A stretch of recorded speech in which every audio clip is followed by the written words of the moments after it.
بزرگترینش متولد 58 بود. این شوگر باسه. این مامی باسه.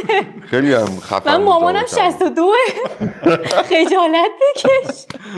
مامانم 62 مامان بزرگم 50. تازه اون موقع سنم خیلی پایین‌تر بود. واسه چی با شوگر دوست شده بودی؟ اسمش من نمیذارم شوگر. خب چرا نمیذاری شوگر؟ آها اصلا سنش هم نگفته کنم. تو چند سالته؟ من متولد 1378.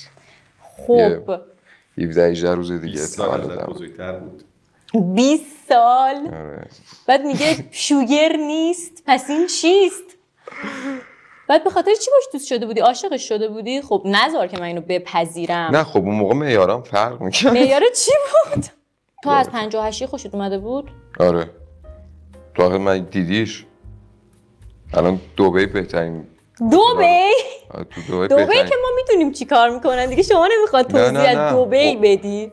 ایشون ببین نه بذار صبر کن، چون تو خیلی اطلاعات خیلی چیزی داری، وسیعی داری در این مورد بهت بگم که ایشون اولین هتل خفن ما میدونیم تو اون هتل هم چی کار میکنن و خاورمیانه دستشون بود اون موقع. تازه خاورمیانه رو ساپورت میکنن. دو رگه هم بود. یه رگش کجا بود؟ همون دبی. امارات؟ عرب بودم. مادرش هم خوزستانی بود. دخترها عرب دوست داشتن پسر عرب؟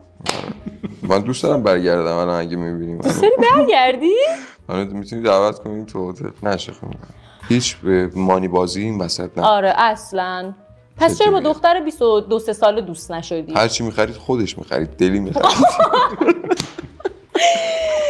آها خودش عشقم یه PS5 واسه من بخر حالا دیگه، دلی بخر. اینقدر یعنی ذهن من محدوده و کوچیک دنیای من. تو یعنی چی ازش ماشین کشیدی بیرون؟ بابا دمت گرم. شماره‌شو بده با هم اوکی کنیم. تو رابطه دنبال چی هستین؟ به طور مثال مثلا شما فرض کن که پارتنرت بگی مثلا قصدم ازدواج و اینها نیست، آیا استارت اون رابطه رو میزنی؟ به نظر من الان تو این دور زمونه لازم نیست حتما واسه اینکه با یه نفر بخوای رابطت ادامه دارشه بری اسمشو تو شناسنامه‌ت ثبت کنی.